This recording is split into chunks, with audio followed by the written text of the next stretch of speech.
Welcome to the Dr. Mudgil podcast. This is episode 79. We are heading into Memorial Day weekend, and this podcast is going to be something a little bit different. It's going to be sort of a Thoughts of the Week podcast, but it's been actually a tough week, to be honest with you.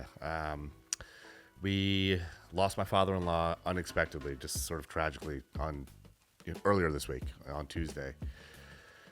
And obviously, my wife, her siblings, my mother-in-law, it's been extraordinarily tough on them. But my father-in-law, growing up without a dad, my father-in-law was actually the only person I've ever called dad. He was, in my life for 20 plus years. And I've been thinking a lot this week, obviously, about his life and, his legacy and, the legend of a man that he was. And thinking about what I'm going to be saying at the memorial service, which by the time I post this, these words will have been said.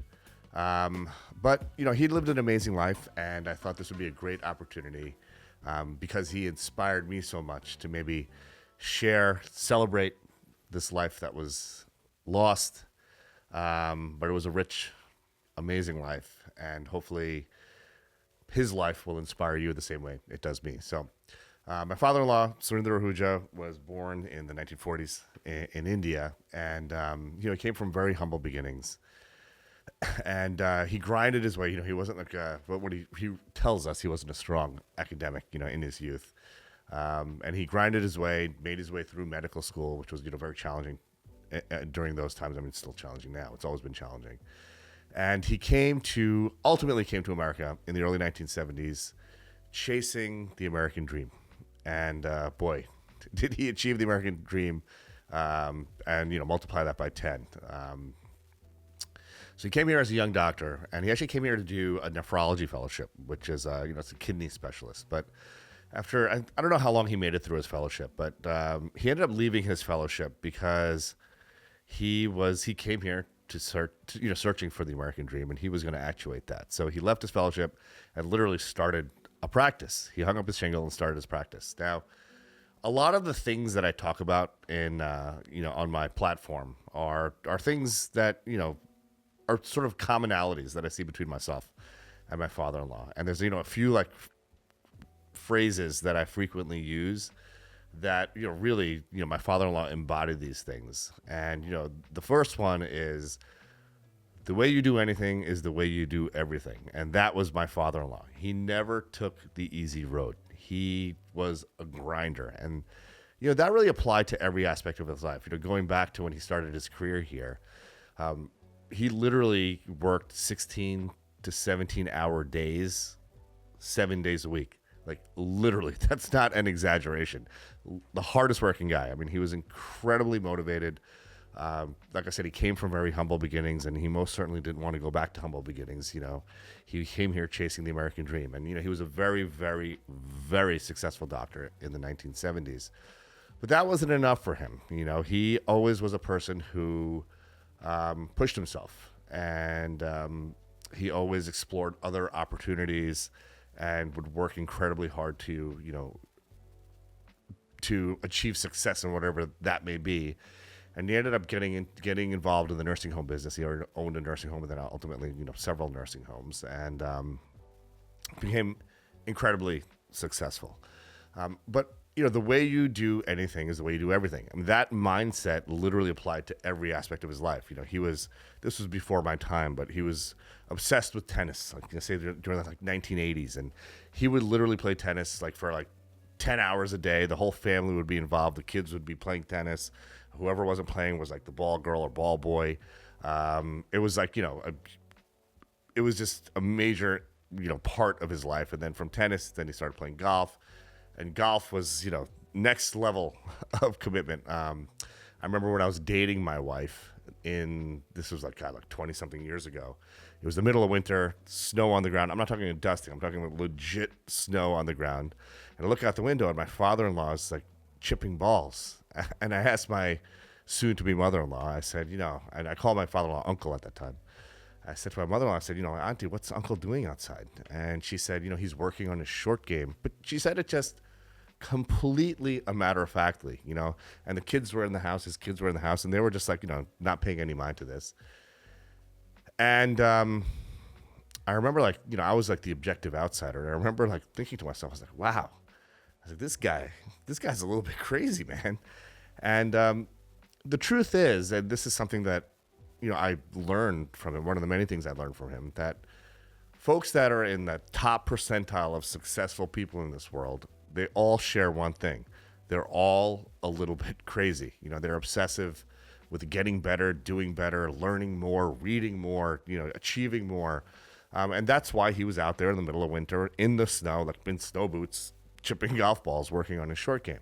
But the truth is, like, success is created with all those hours that are put in when no one's watching. It's the work that's done behind closed doors that builds the foundation for incredibly successful folks like my father-in-law. So the second thing my father-in-law really embodies is hard work beats talent that doesn't work. And I love that phrase because my father-in-law, like I said, he never took the easy road. He was a grinder. He had a chip on his shoulder.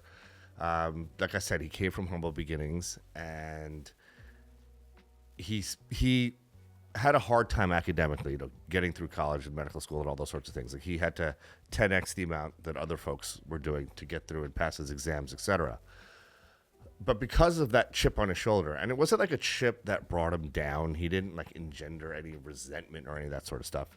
It was a chip that inspired him. Like, he learned through the course of his life that obstacles are made to be crushed. And the way you crush an obstacle is by just grinding harder, working harder. He was never going to let an obstacle stop him. And if there was someone that was more talented and was able to, surpass that obstacle easier, it didn't matter to him. He was going to work harder than that guy or gal and get the job done. And, he learned and we learned from him, and he taught us through example that hard work beats talent that doesn't work. But as I think his success grew, and I actually don't think he gave himself enough credit for how smart of a guy he was.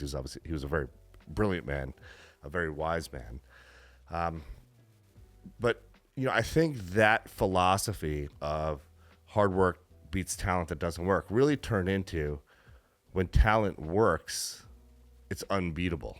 And in our eyes, he was like an unbeatable figure. He was a guy that like worked hard. He was kind of like, a sports goat, like a Serena Williams or Tiger Woods or Michael Jordan. Someone that was extremely talented and that worked his ass off to achieve the amazing things that he achieved in his life.